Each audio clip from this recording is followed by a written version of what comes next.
Udto ka lang tanan. Si Yorme, Monday Group. Ako, Wednesday Cleaners. Mayor Isko Moreno,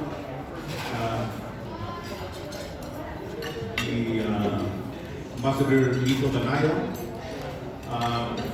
Sir Stephen Yu of Chamber of Commerce, Industry, Captain Paka of Rotary, my kababayan sa Barili, Sir Ray Lechon of the Bankers Association, Sir Felix Tagyam of the Chamber, Commerce and Industry, friends in the business sector, Cebu.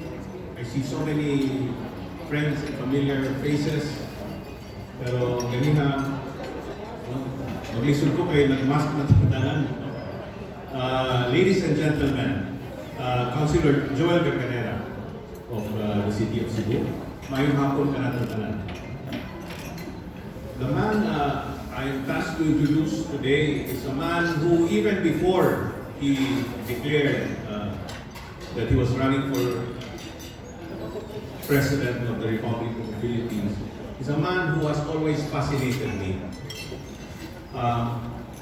He became the youngest ever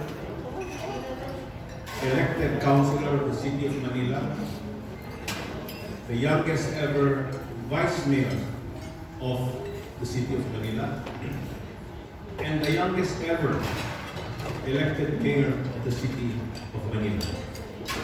At his young age, he has been in public service for 23 years, if I'm not mistaken. Half of his life he has dedicated to public service. So Manila, I said to myself, must have seen something in him to have trusted him so much. To have trusted him with the future of the premier city in the entire capital city of the Philippines. And this man fascinates me because in a short period of 2 years, and despite facing this challenge of the pandemic that faces all of us, has achieved so much for the city of Manila. In the areas of public housing, for instance. He has built condominiums, he calls it, moved squatters into, well, not ordinary, but quality development and in socialized housing. He has achieved so much in the area of public health, building capacity of the City of Manila. He has built a 10-story, fully air-conditioned public hospital in the City of Manila. He has cleaned up Manila. We all know Manila. We all go there, and when we go there, we want to come back to Cebu as soon as we can, if we can. Because it was so dirty, but in a period of a few months, he cleaned up Manila. He breathed life into the dead Manila Zoo. Manila Zoo then was one stinking dung heap, and it's now being developed into the premier zoo in the entire country. In the area of public education, he has achieved so much. Built 10-story, fully air-conditioned public schools in the city of Manila. All has so much, created so much more green, living public places, spaces in the city of Manila. Where before Manila was one whole dirty, smog-filled city, now Manila can breathe because of the public spaces that Mayor Isko Moreno has built. All in a period of less than 3 years. So why should this man not fascinate this whole political. And what makes it even more impressive is if we consider the compelling narrative of this poor boy born in the slums of Tondo, who became a basurero at the age of 10 so that he could help feed his family. How he has risen from the bottom to make not just to the top, but to take the city of Manila along with him, that fascinates me. And my only wish is that he could also take the whole country with him to the top. So, ladies and gentlemen, I think it is my honor and my pride, and at the same time I'm humbled to introduce to you the next President of the Republic of the Philippines, Mayor Isko Moreno.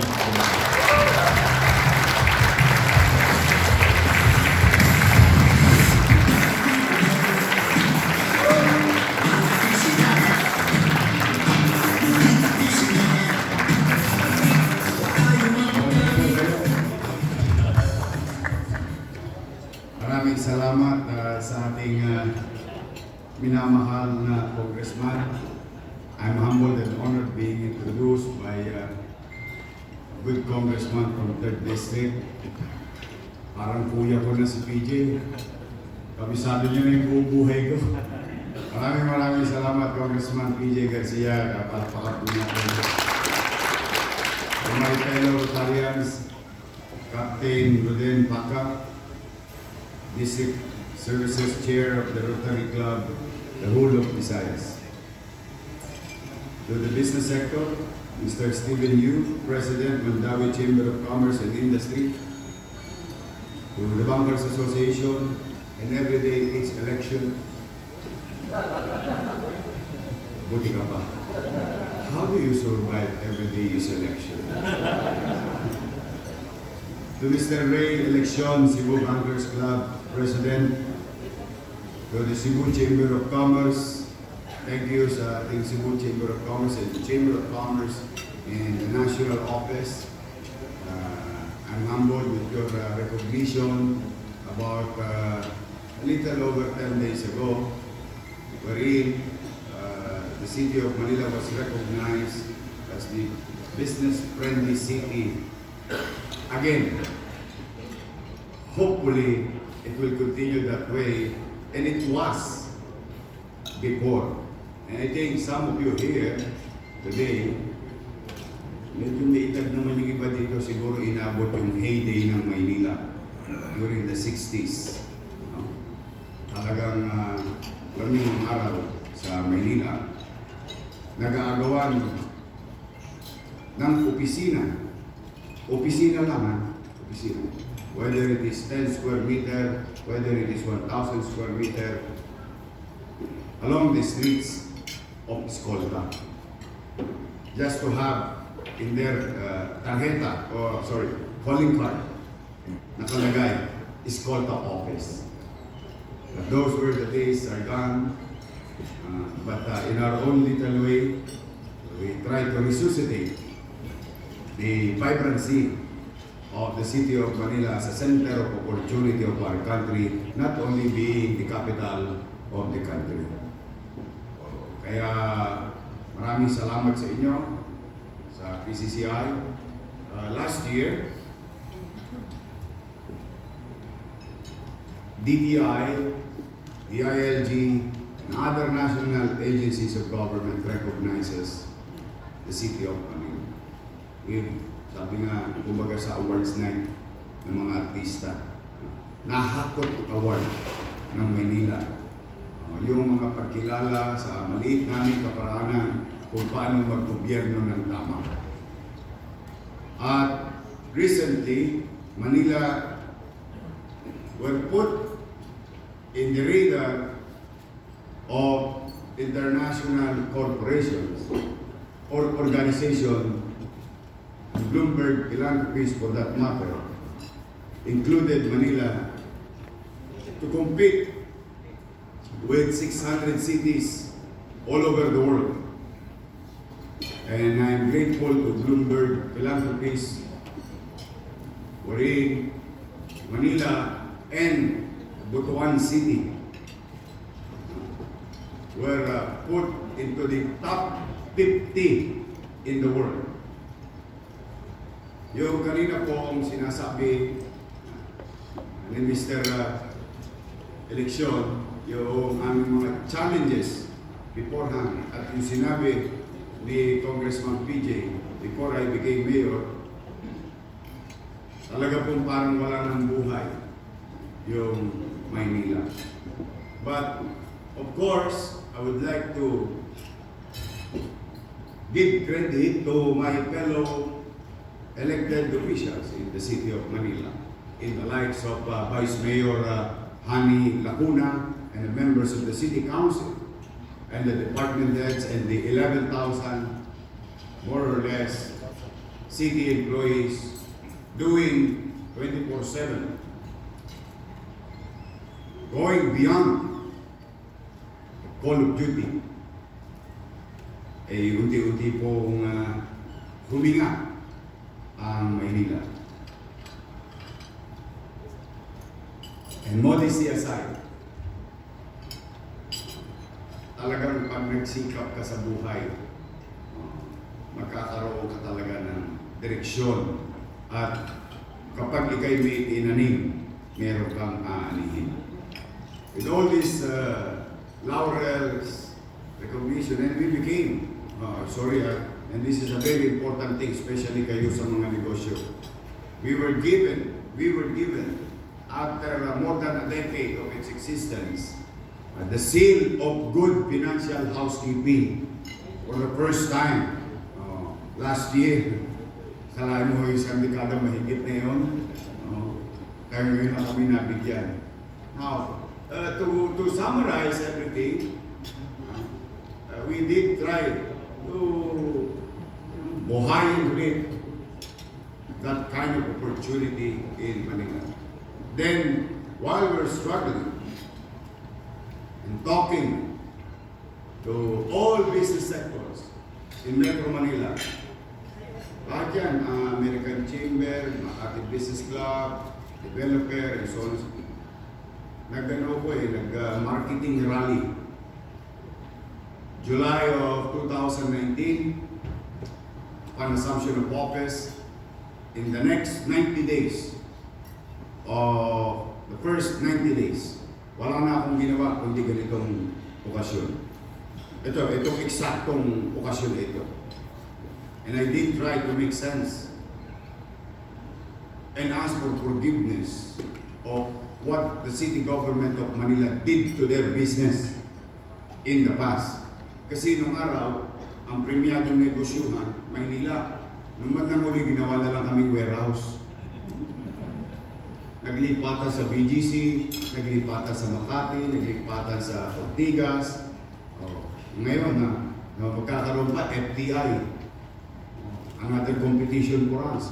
And there is this waiting, about a few hectares still remaining in the likes of Pasay and Parañaque. Can you imagine they have open space to be made available for business? And we, dugyot na dugyot, puro libag, puro gulo, may siga dito, may siga doon. Ang daming siga sa Manila, si Eddie at Patty, buhay na buhay. Yung taga-kolekta ba, si Eddie? Kilala niyo ba si Eddie? Eddie siya. Si Patty. Pati mga kasama niya. And I'm grateful to the people of Manila. Elected me at a very young age. In the case of City of Manila, medyo oldies ang ine-elect. Tapos medyo may ang sorry nila kaya medyo not brusco, but hindi ka pwedeng lelemya-lemya because you will be eaten. by these people. And yung nabanggit kanina doon sa table, yung recto, for 30 years, 30 straight, more than 30 years, basurero pa lang ako, hindi na madaanan ng recto. Gone in 48 hours. You know why? That's what I told the business people on that year, the first quarter of my mandate. And I told them, I'm sorry, we'll put things in right perspective. Pagtiwalaan niyo kami ulit, no harm will come to you. Go to Manila. You do business in Manila. We will be certain with our rules. We'll be liberals in interpreting our laws and existing national laws. We will be aggressive developing our system. And we will fix our taxation system. And yes, we did, as promised. And when we tried to build, and they come.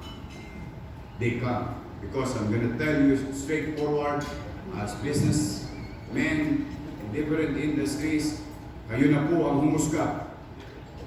Before I became mayor, Manila is only receiving about 20-30 billion a year. On my first year, after that talk, Manila received 123 billion pesos of investment in less than 2 years.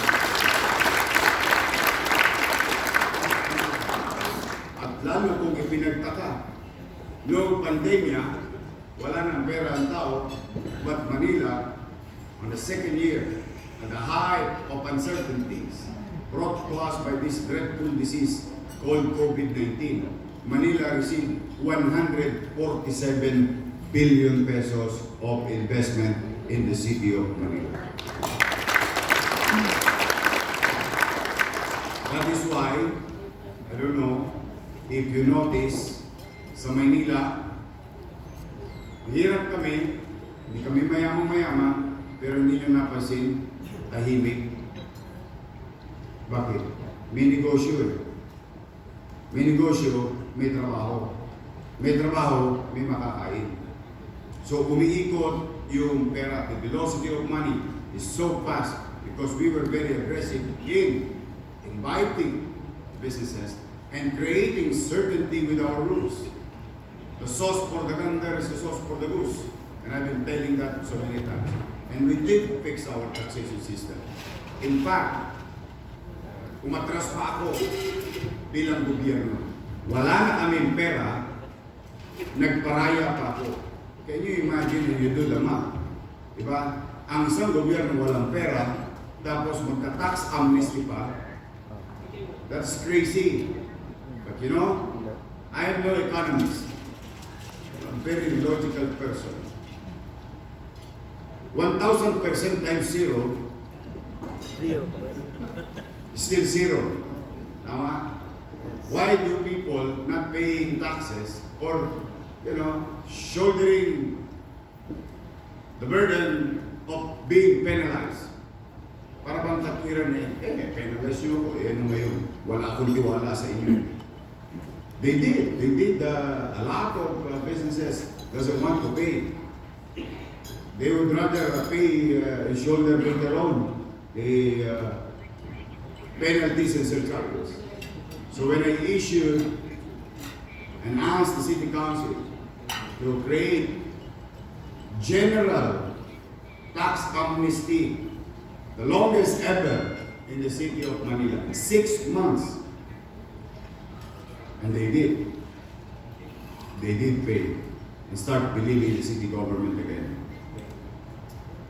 In fact, today, we have received, for this year's salary, we have received already more than enough ahead of time in terms of target. That's why I issued again, as a matter of cushioning the socio-economic impact of the COVID-19, to businesses and family, we issued again tax amnesty. Kung kailan namin kailangan ng pera, lagi pa kami nag-amnesty. You know why? Because we wanted to makihati o be part of the solution of our community. shouldering also some burden. Parang hati tayo sa bigat. Maramdaman mo may gobyerno. That's why I would like to praise literally and technically your governor. When I went here about a month ago, when she said that Sugbo, yung pinautang niya, binigyan niya ng pagkakataon ng oxygen, yung nag-iingalong negosyo through the effort of the local government.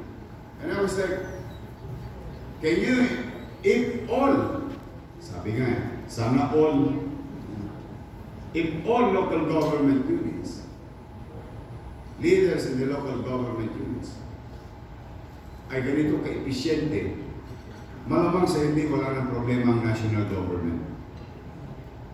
So I try to tell that stories to other cities and provinces on what transpired in Cebu.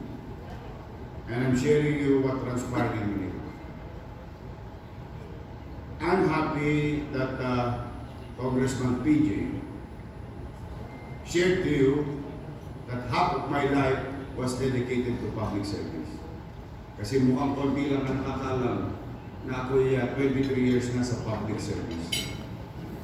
Hindi ko naman kayo masisisi dahil ang tingin nyo sa akin ay 19 pa lang. Naintindihan nyo na yun. I started in government in 1998, age of 23. I'm now 47 years old. Yes. Took the hardest part.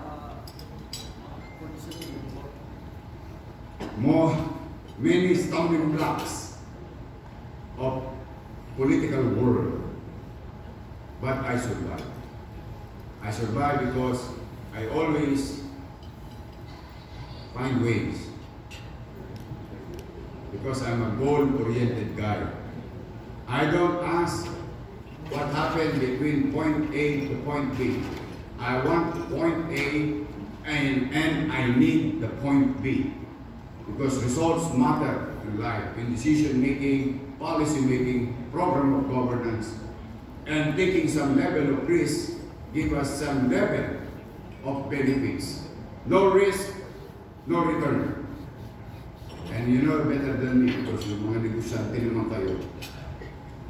You have to take that decision. And in times of trouble, chaos, and uncertainty, like what we are felt a few months ago and still feeling now, and we don't know what will transpire with the brother of Megatron, which is Omicron. Susunod na po Transformer. Kasi naupos niya yung ECQ, GCQ, MECQ, Banana Q, Barbecue. Di ba naging level 4321 na? O ngayon, di ba yung virus is Alpha, Delta, tapos Alpha, Beta, Delta, o ngayon Omicron. Kaya susunod yan, duda ko talaga. Megatron ang dadating na sa akin. So that kind of thing that boggles or boggling in our mind creates uncertainty. But we must open.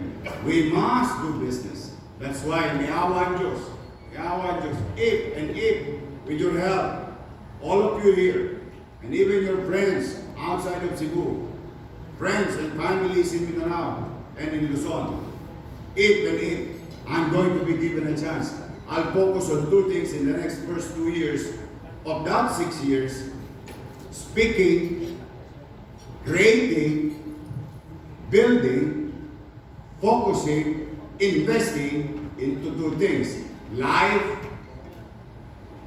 and livelihood. In the next 2 years of that government given a chance. Proteksyonan ang buhay. Ang buhay ay mahalaga, hindi mapapalitan. Palakasin natin what is the aside. I don't want to, mahirap kasi magbuhat ng bangko. But I hope, mamaya, i-GMG nyo on how we prepared our city of Manila with 2 million nighttime population and 3 million daytime population with the COVID-19 situation.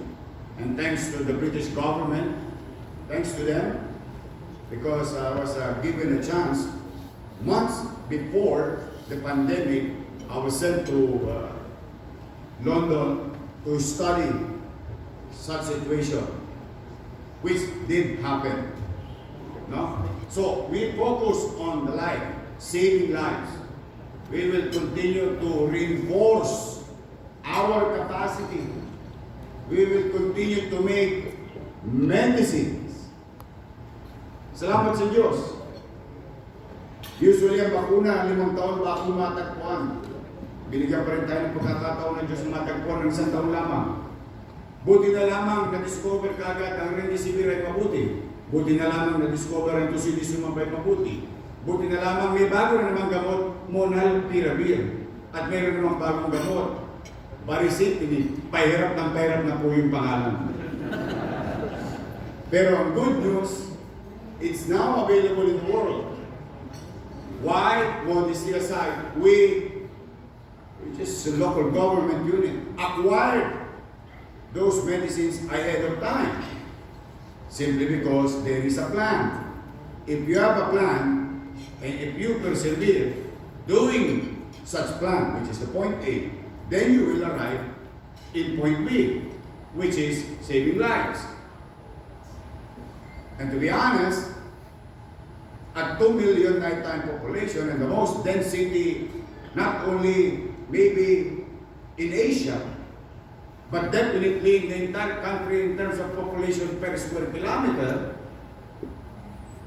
ang COVID namin ngayon, from a regular 10,000, 8,000, 9,000, 112 bago ko umalis namin.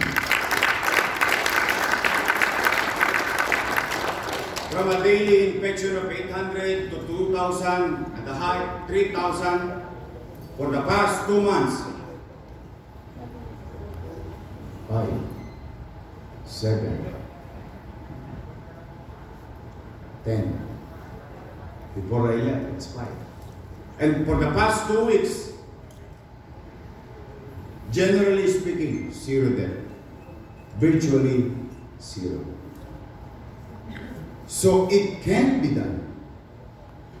It can be resolved. So we will ride in our direction.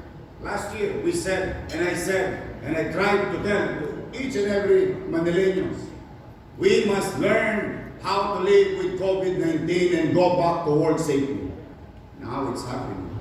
Thanks to national government, thanks to President Duterte, for giving us an opportunity to acquire and to have vaccine. We deployed.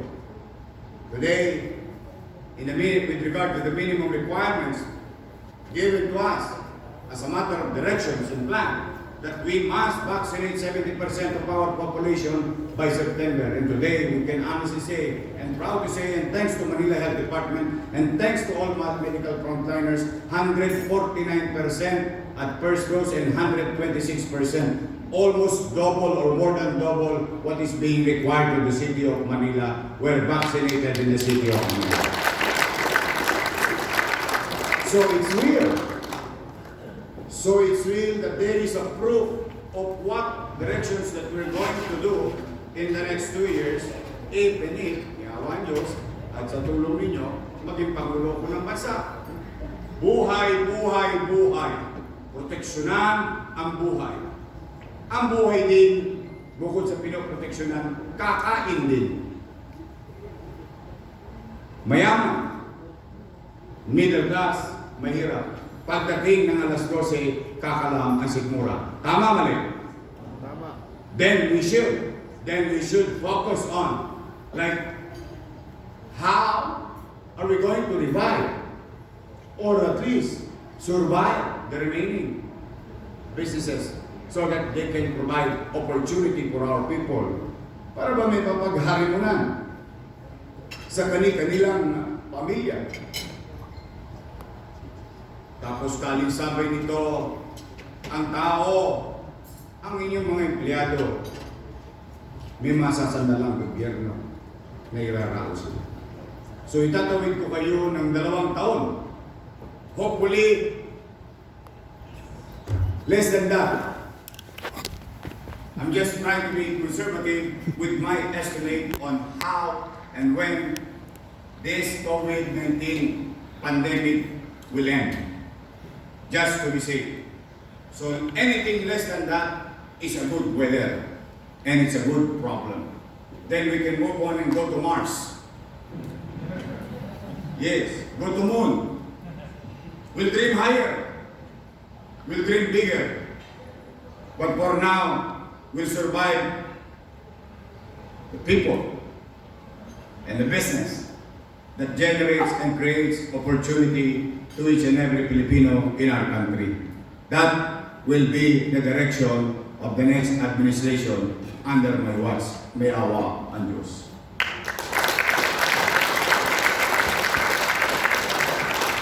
Now, instead of me talking, siguro